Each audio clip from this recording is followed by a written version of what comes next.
하나님은 예배하는 사람을 찾으십니다. 하나님께 예배하는 사람은 영과 진리로 예배해야 합니다. 우리의 마음을 주 앞에 올려드리며 묵상기도 드리시겠습니다.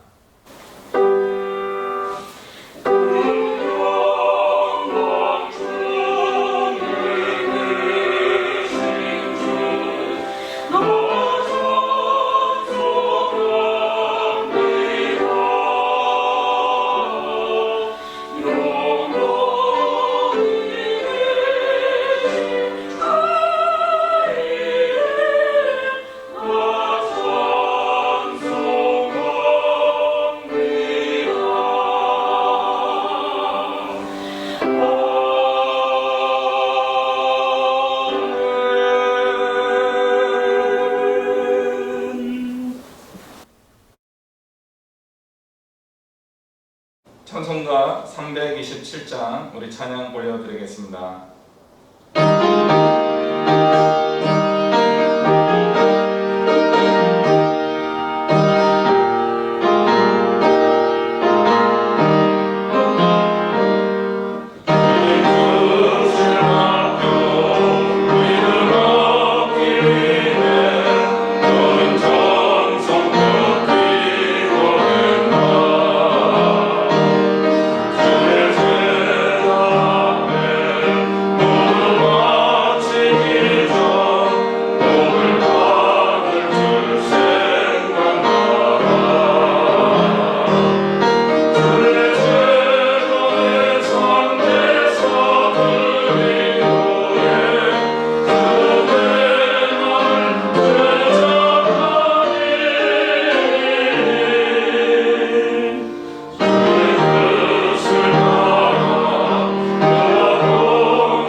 기도하겠습니다.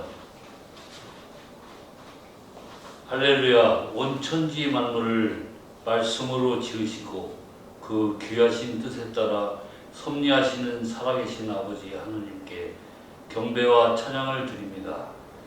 우리에게 복된 날을 허락하시어 하나님께 나와 예배하게 하시오니 참으로 감사드립니다. 지난 한 주간도 이 세상에 살면서 세속에 물들어 죄악 가운데 살았습니다. 우리의 죄와 허물을 용서해 주시옵고 마음을 정결하게 하여 주시옵소서. 누구든지 그리스도 안에 있으면 새로운 피조물이라. 이전 것은 지나갔으니 보라 새 것이 되었도다. 아멘. 귀한 말씀을 늘 붙잡으며 새롭게 되어 믿음으로 살아가게 하옵소서. 우리의 삶 속에 어렵고 힘들 때가 있습니다. 우리의 크고 작은 문제들을 해결하여 주시옵소서. 주님께 우리의 모든 삶을 맡기며 생명의 빛으로 오신 주님만을 바라보며 살아가게 하옵소서. 우리의 아들을 사랑하시는 하나님 아버지, 지금까지 지켜주시니 감사를 드립니다. 주님의 몸된 교회로서의 사명을 다하는 교회 되게 하시고 주님의 은혜와 사랑이 충만하게 하여 주시옵소서.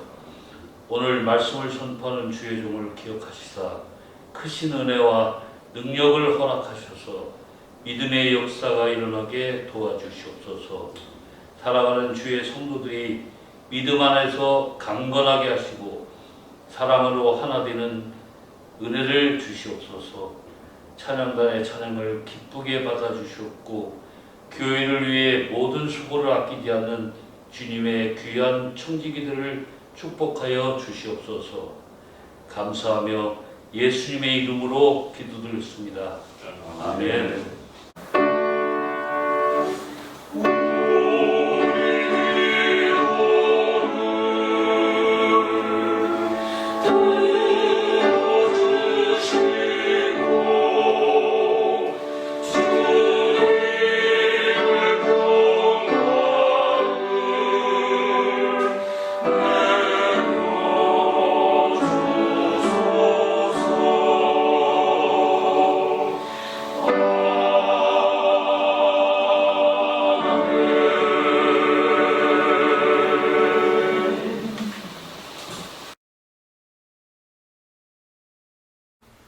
오늘 우리가 나눌 하나님의 말씀은 사무엘기상 3장 8절부터 11절까지의 말씀입니다.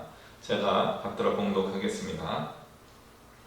여호와께서 세 번째 사무엘을 부르시는지라 그가 일어나 엘리에게로 가서 이르되 당신이 나를 부르셨기로 내가 여기 있나이다 하니 엘리가 여호와께서 이 아이를 부르신 줄을 깨닫고 엘리가 사무엘에게 이르되 가서 누웠다가 그가 너를 부르시거든 내가 말하기를 여호와여 말씀하옵소서 주의 종이 듣겠나이다 하라 하니 이에 사무엘이 가서 자기 처소에 누우니라. 여호와께서 임하여 서서 전과 같이 사무엘아 사무엘아 부르시는지라. 사무엘이 이르되 말씀하옵소서 주의 종이 듣겠나이다 하니 여호와께서 사무엘에게 이르시되 보라 내가 이스라엘 중에 한 일을 행하리니 그것을 듣는 자마다 두 귀가 울리리라. 아멘.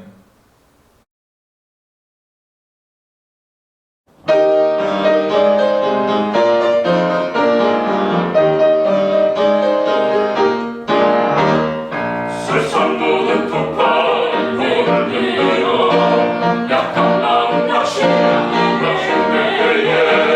내가 주신 주의 세워라. 주의 그 신복을 내가 알리라. 나는 너를 세워라.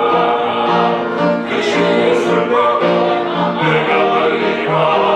주의 법을 세워라. 주의 그 신복을 내가 알리라. 세상을 침묵한 나를 그대로 십자가를 향해 지고 나갈 때 주가 내게 주신 몸을 세워라.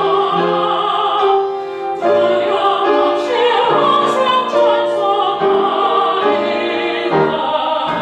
나는 너를 세워라. 그 신복을 내가 알리라. 주의 법을 세워라. 주의 그 신복을 내가 알리라.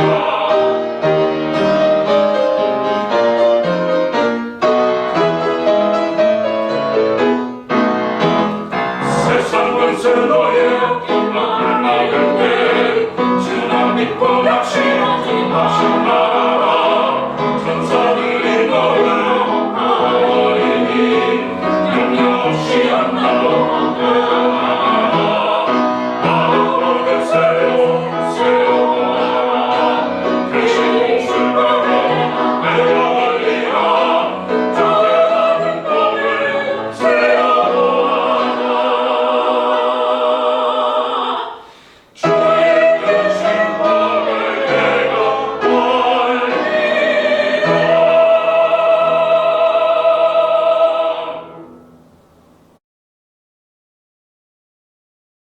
오늘 말씀 제목은 주님 말씀하옵소서입니다.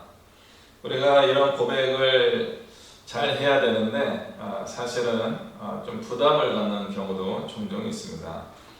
내가 하고 싶은 인생의 목표, 인생의 어떤 의미들이 있는데 하나님의 말씀은 꼭 나의 생각과 반대가 아닐까 하는 염려가 들기 때문인 것 같습니다. 그래서 하나님의 음성이 들릴까봐 겁을 내는 분들 제가 가끔 만나 뵙니다. 하나님의 말씀 안 하셨으면 좋겠어요, 이런 이야기 하는데 잘 말씀 안 하십니다. 걱정하지 않으셔도 됩니다. 오늘 사무엘기상 3장 1절에도 보면요, 사무엘이 살던 시절에는 하나님의 영적 인자가 흔하지 않았다라고 기록하고 있습니다. 그럼 도대체 언제 하나님이 그런 음성을 자주 들려주셨던 때가 있었습니까? 우리 생각해보면 성경 말씀 보면 창세기나 출애굽기 또 사무엘상, 열왕기상, 사사기 시대도 그렇고 엘리야, 엘리사, 이사야, 예레미야 수많은 하나님의 음성을 듣는 사람들의 이야기가 있는데 왜 그런 일이 많지 않았다라고 이야기할까요? 성경에서는 종종 이런 일들, 하나님의 음성을 듣는 일들이 희귀한 일이었다라고 기록해주고 있습니다. 그러므로 우리도 하나님의 음성이 잘 안 들려요 한다면 그것은 어떤 면에서는 당연한 겁니다. 자연스러운 겁니다. 그러면 우리는 언제 어떻게 하나님의 음성을 들을 수 있겠습니까?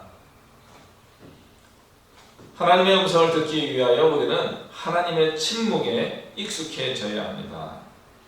우리 하나님은 우리 인간을 자주 만나주시는 분은 아닙니다. 물론 우리가 예수님 이후에 성령님을 새롭게 성경 말씀에 근거해서 이해하는 것이 필요합니다만은 그럼에도 불구하고 하나님이 우리와 친밀하게 늘 저랑 여러분이 대화하듯이 부모님과 자녀들이, 형제 자매들이, 친구들이 막 수다하듯이 그렇게 만나주시는 하나님이 아니십니다. 신명기 34장 10절에도 보면요, 오직 모세만이 하나님을 대면하여 만났다. 하나님이 인간을 대면하여 만난 사람은 모세밖에 없었다라고 기록하고 있습니다. 그럼에도 불구하고 성경에는요, 그 이전이나 그 이후에도 하나님을 만난 사람들의 이야기가 많이 기록되어 있습니다. 창세기에 나오는 아브라함과 이삭과 야곱이 가장 먼저 대표적인 분들이죠. 그리고 모세 이후에는 여호수아도 그렇고 사사기에 등장하는 여러 사사들 중에 대표적으로 기도원 같은 사사가 하나님을 직접 만나기도 합니다. 물론 천사입니다만은 그렇게 하나님의 인자를 경험하곤 합니다. 사사기가 막 끝난 다음에 사무엘상인데 룻기 다음에 사무엘상인데 거기에 어떤 사사들의 놀라운 역사적 기록이 있음에도 불구하고 사무엘 시대에, 그러니까 실제로는 엘리 시대입니다. 엘리 제사장의 시대에 하나님의 음성, 하나님의 인자가 이루어지는 일은 희귀했습니다. 많지 않았습니다. 라고 기록하고 있습니다.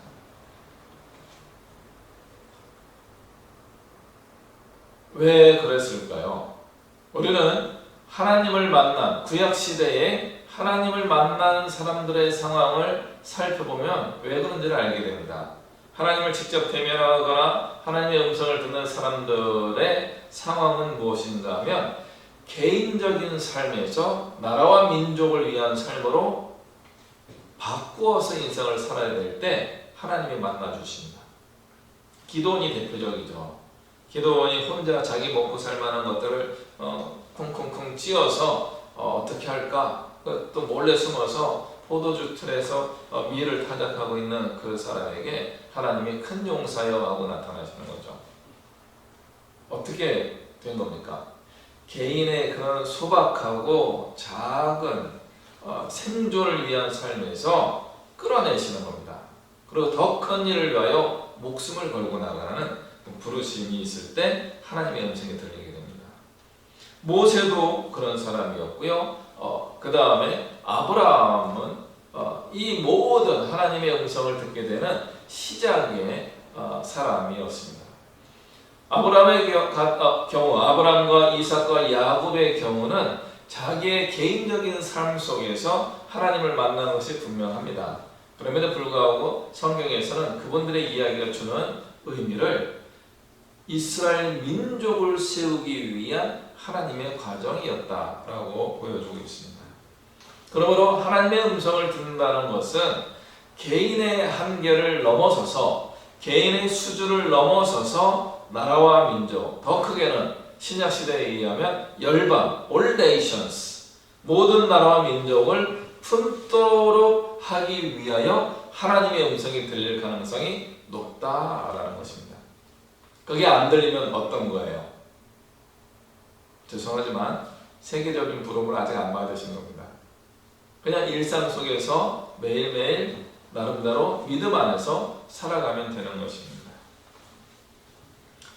그런데 이렇게 크고 위대한 인물들 중에서 하나님을 만난 기록이 없는 분이 있지요. 누구입니까? 바로 아브라함, 이삭, 야곱의 그 다음 단계에 등장하는 요셉입니다. 야곱의 12아들들 중에서 요셉은 하나님의 음성을 들었다라는 구절이 없습니다. 이분은 그럼에도 불구하고 하나님의 마음에 가장 합한 그런 삶을 살아가신 분입니다. 이 사람은 감옥에 갇혀있는 지하 감옥에서 한 17세 후반, 늦게 잡아도 18세 정도의 감옥에 갇혔다고 할지라도 30살쯤에 감옥에서 나오게 됩니다.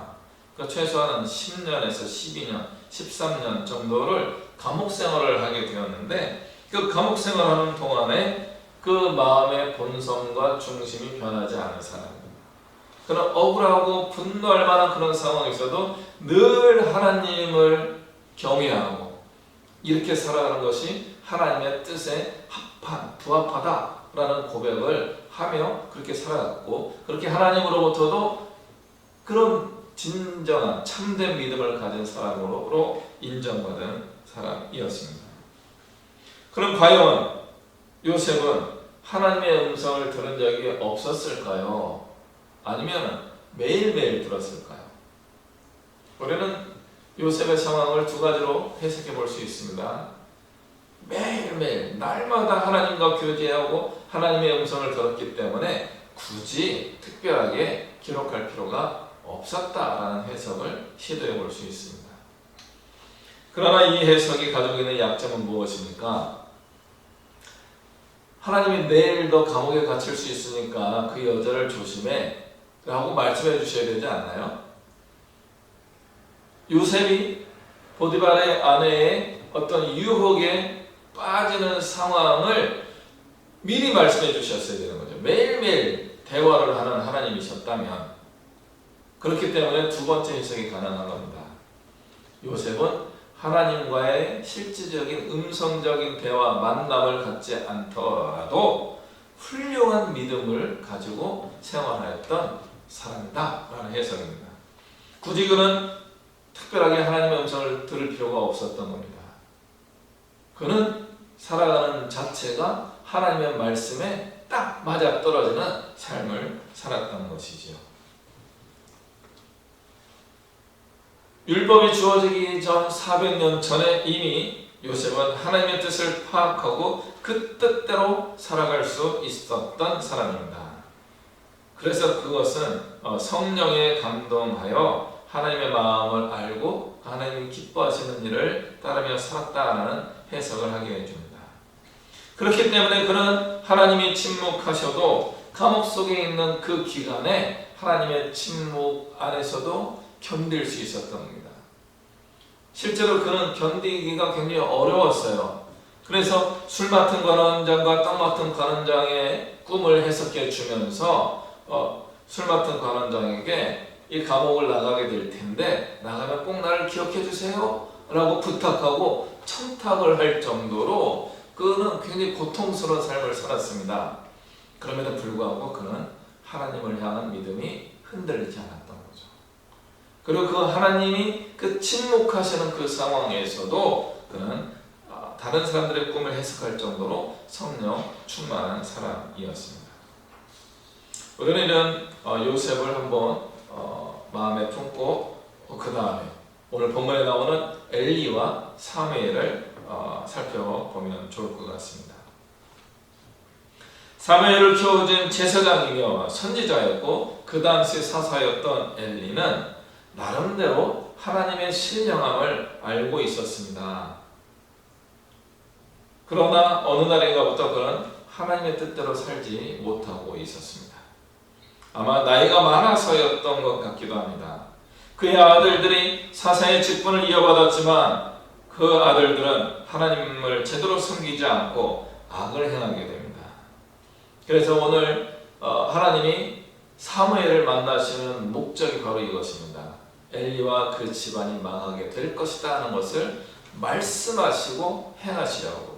하나님은 비밀리에 행하시는 분이 아닙니다. 하나님은 우리에게 큰 재앙이 닥친다고 할지라도 그것을 미리 귀띔해 주시는 분입니다. 굉장히 중요한 일이 있을 때 하나님은 몰래 일하시는 분이 아니고 명명백백하게 밝히 보여주고 행하시는 분입니다.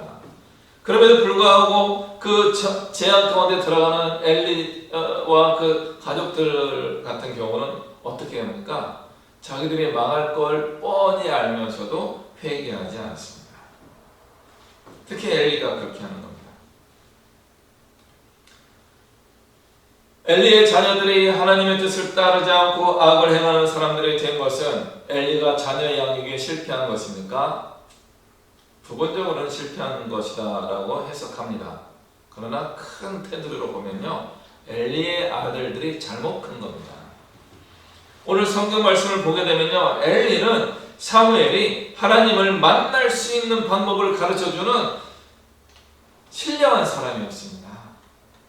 그래서 엘리의 아들들과 달리 사무엘은 정말 엘리의 가르침을 따라서 거룩한 사사로, 하나님의 제사장으로, 하나님의 사람으로 성장하게 됩니다. 그러므로 엘리가 그 아들들에게 이것을 가르치지 않았을 리가 없습니다. 그러므로 엘리가 자녀의 양육에 실패한 것이 아니고 엘리의 아들들이 악하게 성장한 겁니다. 부모의 양육 방식이 중요합니다. 그럼에도 불구하고 양육받은 자녀들이 내가 정말 올바른 사람으로 살겠다라고 하는 삶의 목표를 갖는 것이 더 중요합니다. 어제 제가 우연히 TV에 잠깐 본 내용이 무엇인가 하면 대화의 희열이라고 하는 프로그램이 있더라고요. 유희열 씨가 몇몇 사람들 패널들과 함께 하루 매일 게스트를 바꿔가면서 대화하는 겁니다. 그때 나와 있는 제가 본 장면은 누구냐면 성동일이라고 하는 배우였습니다. 이 배우가 지금은 굉장히 나름대로 국민 배우죠. 제가 여러분도 거기 그때쯤 봤을 것 같은데 은실이라고 하는 드라마에서 아주 빨간 양말을 신었던 아주 악당 역으로 시작하게 됩니다. 근데 굉장히 인상적이었죠. 그 이후에 그분 나름대로 우여곡절을 겪었다고 하는데 그분이 응답하라 시리즈로 그 아버지의 모습을 많이 보여주게 되죠. 그래서 이제 유희열 씨가 대화 중에 어떻게 좋은 아빠가 됐냐 이런 질문을 한 것 같아요. 그러니까 이제 성동일 씨가 이런 대답을 하더라고요. 내가 어떻게 하면 좋은 아빠가 될까 생각을 많이 해봤습니다. 그런데 내린 결론이 이겁니다. 우리 아버지가 한 것과 정반대로 하면 되겠다. 아버지가 약초를 드시거나 그랬던 것 같아요. 또 약간 폭력적이고 집안을 잘 돌보지 않았던 것 같아요. 그래서 아버지가 했던 것과 반대로 하면 되지 않을까 해서 지금은 꽤 괜찮은 아버지로 좀 평가를 받는 것 같고 본인도 나름대로 그렇게 열심히 살아가고 있는 것 같습니다. 제가 드리려고 하는 것은 아버지 역할을 이야기하는 것이 아니고 잘못된 아버지 밑에서 자랐던 성동일이라는 배우가 지금은 괜찮은 아버지의 삶을 살려고 노력하고 있다. 이 부분을 말씀드리는 겁니다. 내가 어떤 양육을 받았냐, 좋은 양육을 받았다고 좋은 자녀가 되는 것이 아닙니다. 나쁜 양육을 받았다고 다 나빠지는 것이 아닙니다. 양육을 어떻게 받았던 지금 당사자인 내가 어떻게 살겠다라고 하는 목적의식을 갖는 게 중요한 겁니다. 엘리가 자기가 키우는 사무엘에게 더 큰 애정을 가졌겠습니까? 그 갓난아이 젖을 막 떼고 이제 이유식을 먹고 밥을 먹게 된 그 아이가 부모를 떠나 성전에서 엘리를 시종 들면서 지내고 있습니다. 그 엘리가 이 사무엘을 얼마나 아꼈겠습니까? 물론 아이니까 예쁘고 귀엽구나 라고 봤을 가능성이 있지만 자기의 친아들과 같이 키웠다라고 보기 어렵습니다. 그럼에도 불구하고 오늘 엘리가 해준 그 일은 사무엘이 하나님의 음성을 듣는 방법을 깨닫도록 해주는 결정적인 영향을 준 것입니다. 이 일을 똑같이 자기 아들들에게 했을 것입니다. 그럼 누구의 실패입니까? 엘리가 사무엘에게 성공하고 아들들에게 실패했다면 그것은 엘리의 성공이나 엘리의 실패가 아니거죠. 그것은 아들들의 실패고 사무엘의 성공이었던 겁니다. 이 똑같은 일이 사무엘의 아들들에게도 일어나게 됩니다. 사무엘이 정말 의로운 제사장이었지만 사사시대가 마지막 끝나게 되는 그 시기에 사무엘의 아들들이 엘리의 아들들과 똑같은 죄를 짓고 있었던 겁니다. 그래서 왕의 시대로 넘어가게 됩니다. 다시 한번 말씀드리지만 부모님의 양육도 중요합니다. 자녀를 잘 키우는 것도 중요합니다. 그러나 자녀들이 잘 커줘야 되는 겁니다. 여러분, 자녀들이 잘 커줘야 되는 겁니다. 그들이 정말 하나님 뜻대로 살아갈 수 있도록 내가 영향을 준다고 자녀가 잘 되는 게 아닙니다. 자녀가 스스로 잘 돼야 되는 겁니다. 자녀인 여러분 스스로 잘 돼야 되는 겁니다. 부모 핑계 대지 마시기 바랍니다. 부모는 결과적으로 여러분의 선물입니다. 좋은 선물이기도 하고 나쁜 선물이기도 합니다. 그러므로 우리는 사무엘과 같이 하나님의 음성을 듣는 하나님의 자녀가 되어야 합니다.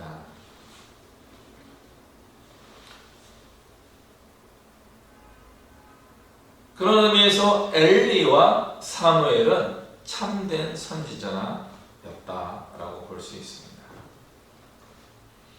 하나님의 음성을 처음 듣게 된 사무엘이 사무엘아 사무엘아 하는 그 소리를 듣자 엘리가 자기를 부른다고 생각해서 막 달려간 거죠. 제사장님 부르셨어요? 이 사무엘에게 있는 모습이 뭐예요? 어린아이였던 시절부터 성실함이 있었던 겁니다. 자기가 무엇을 해야 하는지를 알고 있었던 거죠. 그 성실함인 거죠. 자다 말고 아이들이 잠이 많잖아요. 이때만 하더라도 뭐 사무엘의 나이를 아무리 높이 잡아도 뭐 10살 전후일 가능성이 높아요. 그런 사무엘에게 있었던 성실함, 그 성실함을 우리는 봐야 됩니다. 자기가 해야 할 일을 한 거죠. 제사장님 말씀하세요. 제가 할 일을 하겠습니다. 엘리가 나 너 부른 적이 없는데 가서 자라. 근데 또 하나님이 사무엘아 사무엘아 부르니까 또 일어난 거죠. 제사장님이 나를 부르시는구나. 제사장이 아니래요. 그 세 번째 사무엘아 사무엘아 그러면 에이 내가 잘못 들었네 그렇게 잤을지도 모릅니다. 근데 또 가요. 세 번째 또 가요. 그때 엘리가 알아챕니다. 이야 우리 하나님이 사무엘을 만나시려고 하는구나. 하나님 만나는 방법을 가르쳐줍니다. 나중에 저와 함께 하나님의 음성을 듣는 그런 우리 나눔을 좀 가졌으면 좋겠습니다. 엘리가 사무엘에게 이야기합니다. 하나님이 너에게 나타나신 게 분명하구나. 이번에는 나에게 오지 말고 이렇게 이야기해라. 주님 말씀하십시오. 주의 종이 듣겠습니다. 이게 바로 예언자들, 사역자들의 고백입니다. 주님 말씀을 내가 듣겠습니다. 하나님의 나에게 하시는 그 음성에 내가 귀를 기울이겠습니다. 말씀하십시오. 들을 준비가 되었습니다. 라는 고백입니다. 훈련받지 못한 사무엘이었지만 이제 하나님의 마음을 알아채는 방법을 엘리로부터 배우게 됩니다. 그리고 하나님이 다시 한번 찾아오시죠. 사무엘아, 사무엘아. 그러자 사무엘이 배운 대로 이야기합니다. 주님 말씀하십시오. 주의 종이 여기 있습니다. 제가 듣겠습니다.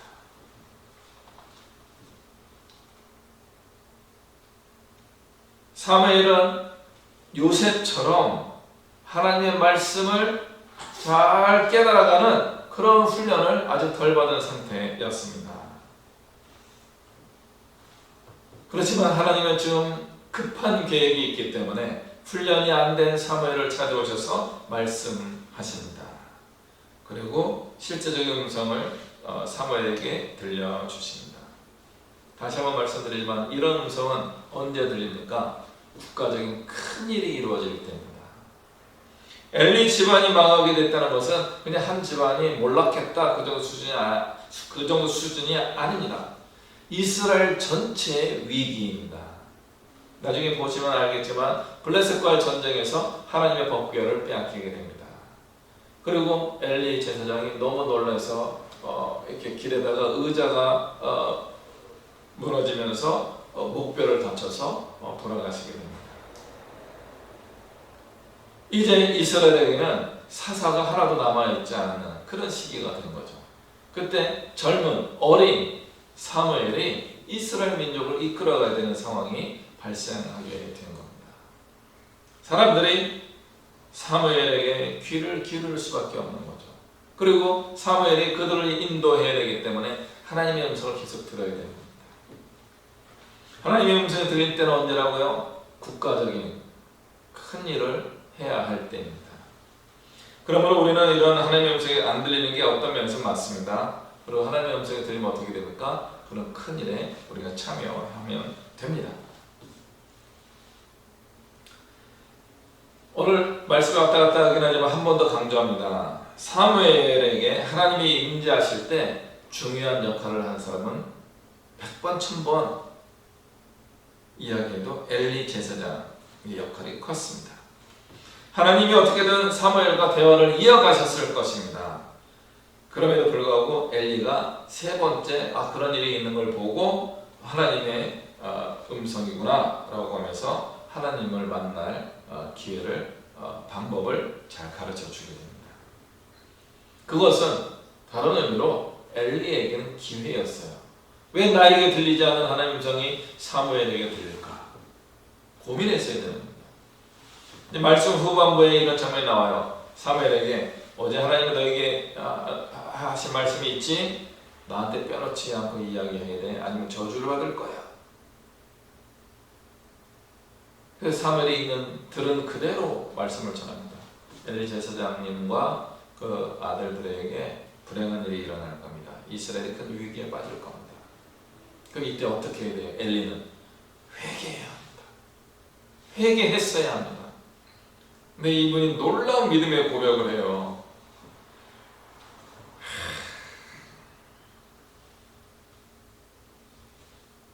하나님의 선하신 대로 하실 것입니다. 하나님이 선하신 대로 하실지어다. 그게 무슨 믿음의 고백이에요? 엘리가 마지막 길을 놓친 겁니다. 나는 하나님의 음성을 듣지는 못하지만 다른 사람들을 통해서 전달되는 하나님의 음성을 들을 수 있는 가능성이 엘리에게 이루어진 겁니다. 우리에게도 똑같은 일이 이루어집니다. 그러므로 엘리의 결정적인 실패는 사무엘이 들려준 하나님의 계획을 알게 되었을 때 진심으로 회개해야 되는데 그걸 못한 겁니다. 그게 그의 마지막 실패입니다. 놀라운 믿음의 고백 같지만 하나님이 선하신 대로 하셔야겠지. 괜히 수동적인 신앙 태도입니다. 하나님은 우리에게 능동적으로 행하기를 기대하시는데 엘리는 굉장히 수동적인 신앙 태도를 가지고 있었던 것 같습니다. 그는 하나님을 신뢰하는 고백을 합니다. 하나님은 선하신 분이기 때문에 하나님은 선하시게 행하실 것이다. 그 선하신 하나님이 참다 사무엘에게 하실 일을 이야기한 겁니다. 그러므로 엘리야의 고백은 믿음의 고백이 아닙니다. 참된 믿음의 고백이 아닙니다. 그럴듯한 가짜 믿음의 고백입니다. 결과적으로 엘 집안은 큰 고통을 겪게 되고 이스라엘은 큰 위기를 겪게 됩니다.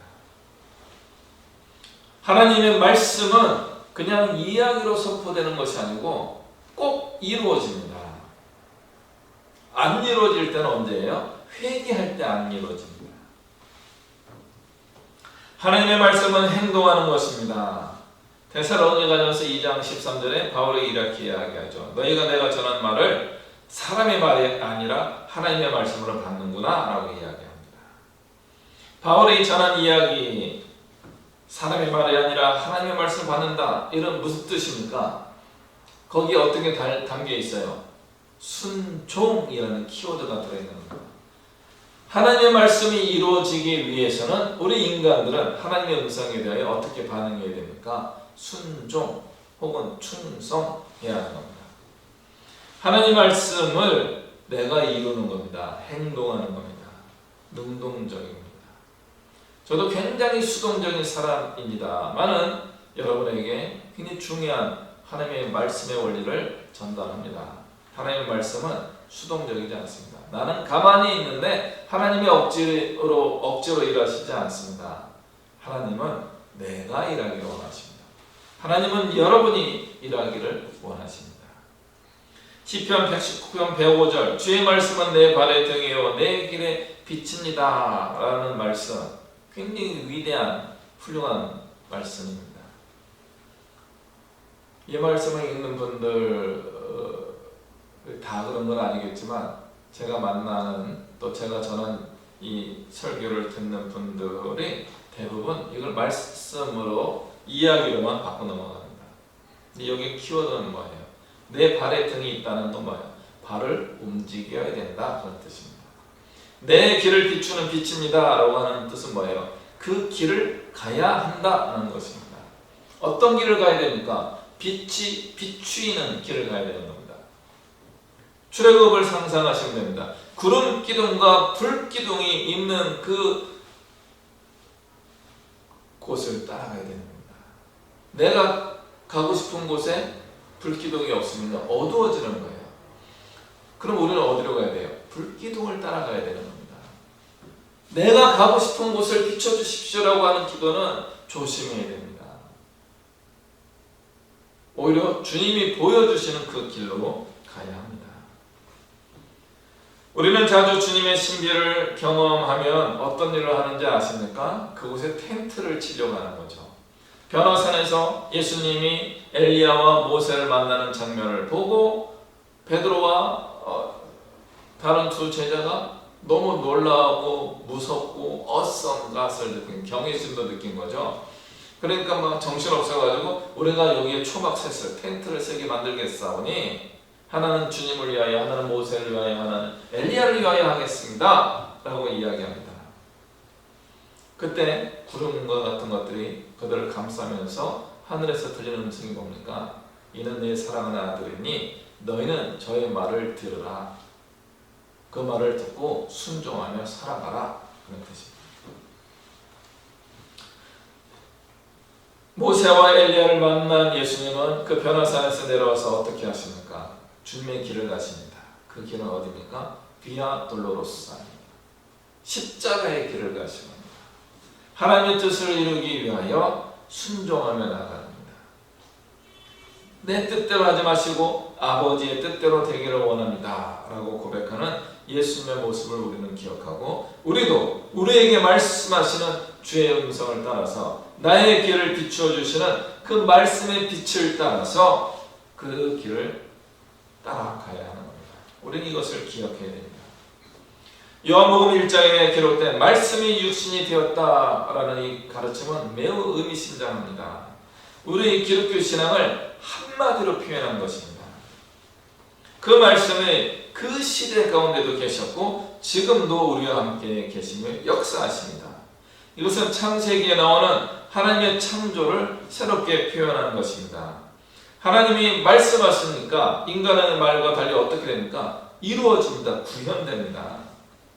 빛이 있으라 하니까 빛이 생기는 거예요. 생명체들에게 존재하라 말씀만 하시니까 존재하는 겁니다. 하나님의 말씀은 그대로 실천입니다.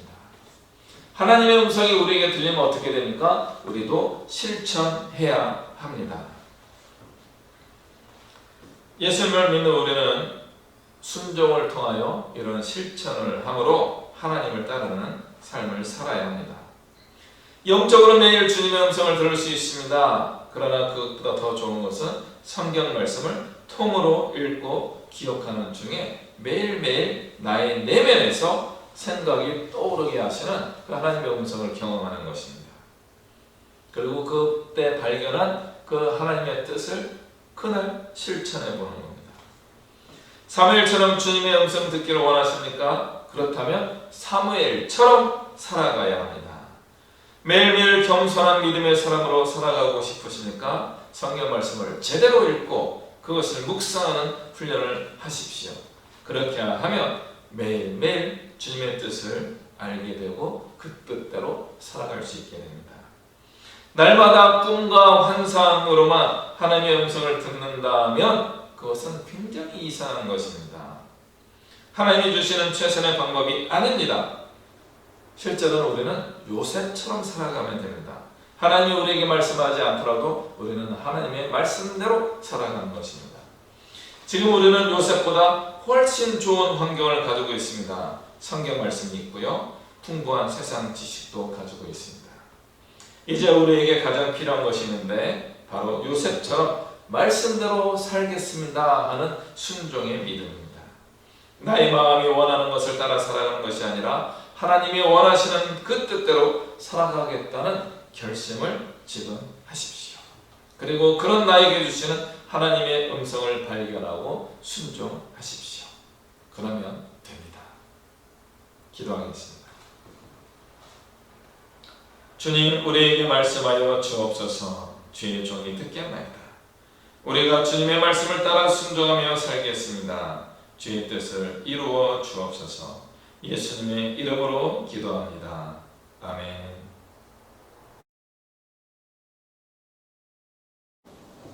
찬송가 200장 우리 하나님께 찬양 올려드리겠습니다. 나의 길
기도하겠습니다.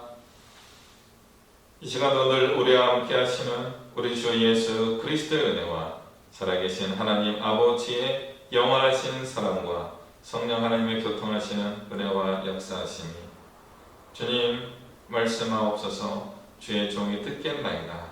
그렇게 주의 음성에 귀를 기울이고 주님께서 주시는 말씀에 늘 순종하며 나아가기로 다짐하며 결심하며 이곳에 머리 숙인 주님의 백성들 머리 위에와 주의 부르심을 따라 땅끝까지 이르러 복음을 전하시는 선교사들과 그 가정과 그 모든 사역 위에 이 나라와 이 민족 위에 모든 열방 위에 이제부터 영원토록 함께 하시기를 간절히 축원하옵나이다. 아멘.